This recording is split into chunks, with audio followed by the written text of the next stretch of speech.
Hey, what's up, y'all? Beatdesign is back. I had to take some time to finish this great album. I hope you guys check it out. I'm so thankful for you guys for still watching, so let's get it in. What's up, y'all? Welcome to Beatdesign, where we do live improv electronic music. I'm Thomas Piper. Welcome back. It's been a while. The world has gone crazy.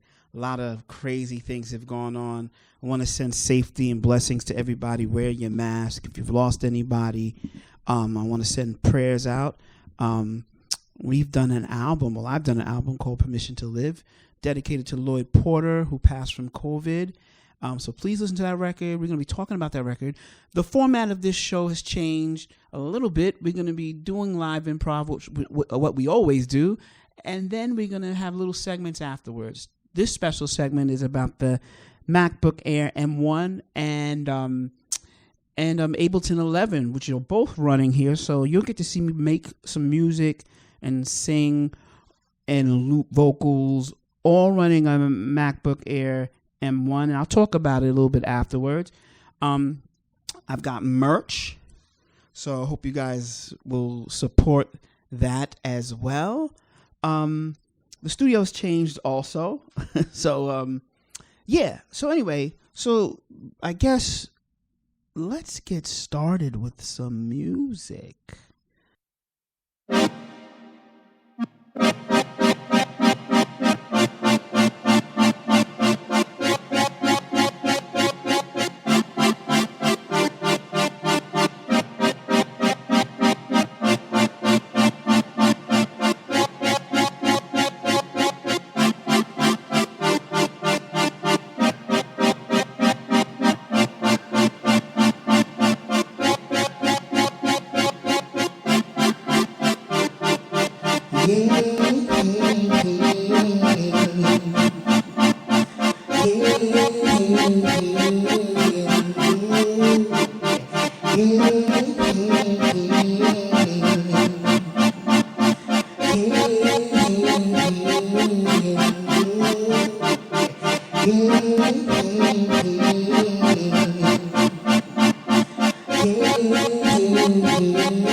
talk about that Mac real quick. We'll be back. Deuces. Hey guys, thanks for listening to that live performance beat design improv. If you're new to the channel, this is what we do here every week. This is a channel about making improv electronic music and vocal looping. But every once in a while, I will talk about tech and break down some things. This week, we're having something special. We have the new MacBook Air M1 and the Ableton Live 11 beta. I've had the M1 for about 2 weeks now and the beta for a little while longer than that, thanks to Ableton. That whole performance was done on Ableton Live 11 beta and the MacBook Air M1. I was using various plugins such as Reason, Isotope Ozone, Outputs Arcade. So far, most plugins that I've tried work except for the Native Instruments plugins. Their Native Access app doesn't open on the M1 Mac as of this video. Sometimes it crashes, sometimes it says it's not able to be used on this computer. Now, some people have gotten Contact to work unofficially via DMG, but if you have the Contact suite like I do, and you try to author, it won't work. So if you use Native Instruments, hold off. Ableton's performance is very good considering it's running in Rosetta. Keep in mind it is a beta. Now the beta in Rosetta runs great. Not as fast as my Mac Pro, but about the same speed as my 15-inch Touch Bar quad-core i7, which is pretty good. Playing back the beat design performance you just saw, the CPU meter was about 30%, and on my Mac Pro 12 core, the CPU was averaging about 20%. It does seem more consistent on the M1, but the desktop seems to not be using a lot of the cores on the CPU. Hopefully Ableton can get more power out of Mac OS devices in general. If you run Logic Pro, an Apple product obviously, on all of their Apple devices, it is optimized to the T. You get so many tracks. And my M1 compared to my Touch Bar running Logic, it slays my old 15-inch, not that old, 15-inch 2016 quad-core i7. So the M1 is way faster. If you use Logic and you don't use the Native Instruments suite, go ahead and buy. My quick thoughts on Ableton Live 11 beta is that there's features that I like a lot. The vocal comp. I like the spectral resonator plugin. I also love the fact that you see the CPU on each track. The main feature I use all the time is the MPE support for my Rolly blocks. But honestly, it feels like a 10.5 update more than an 11 update. But to be fair, I have to play with it more. There's tons of features I haven't touched, so I'll get back to you on that. Now, I also shoot video professionally and edit. We edit and shoot these videos, me and Terry Power as well. I do the editing, she shoots, and I set up the cameras.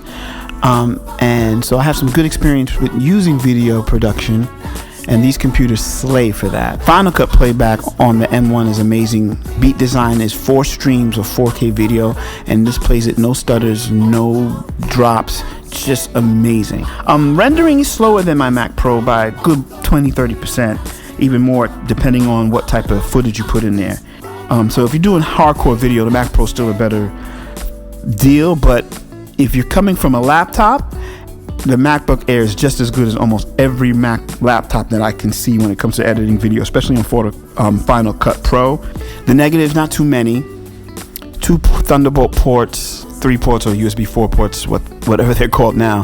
That could be a negative if you need more devices and you don't want to carry a hub. There is a positive. Those 2 ports are 2 separate buses. All the other MacBooks that have 4 ports, they're still only 2 buses. So your extra 2 ports are really hubs, if that makes sense. That could be a negative. I would wait with certain audio devices. So the universal audio devices, if you have those, wait. I usually make sure I have them as well. I have 2 Apollos, a big Apollo and a smaller twin. I usually wait for universal audio to tell you it's okay. So if you have those devices, wait. Also, if you have Native Instruments, wait. Do your research, see what's compatible, and if it's mission critical, wait. Also, it seems like Apple will be making 15 or 16-inch versions with M1s or M1Xs or whatever they're going to be. So if you don't need a computer right this second and you want something powerful, you don't need something super small, that might be an option. I like the MacBook Air because I always wanted something small to go along with my other laptops as a backup. In the next beat design anyway, I will be talking about accessories and all the other stuff that you can use with it. So there's more to come, and I'll have some more thoughts about it as we go on. Anyway, thanks guys for watching, and next week I have a really great beat design performance for you guys. I'll be using the MacBook Air M1 again, so you guys will see it in action. Also check out my new album, Permission to Live. It's been doing really well on Spotify and on Apple Music, and we've been doing tons of events and things on Instagram, so keep up with my Instagram channel. You'll see all the stuff that we're doing. In the next couple of weeks, I'll be breaking down the album and showing you how it was created. Tons of people seem to like the album. We've been getting great response, so come and support it. Also, subscribe to this channel. It helps the channel a lot. Let your friends know. Don't forget to buy the merch as well. Those links will be down below. Also, if you like the beat design performance that I just did, it will be on Bandcamp. There should be a link for that below as well. I want to thank you guys for spending some time with me. I really appreciate it. I hope everybody's being safe out there. I'm so glad to be back. I hope you guys check out my record. It's such a great piece of work. Listen to it all the way through. I think you'll get some surprises. Thanks again. Sending out love to all y'all. Be safe.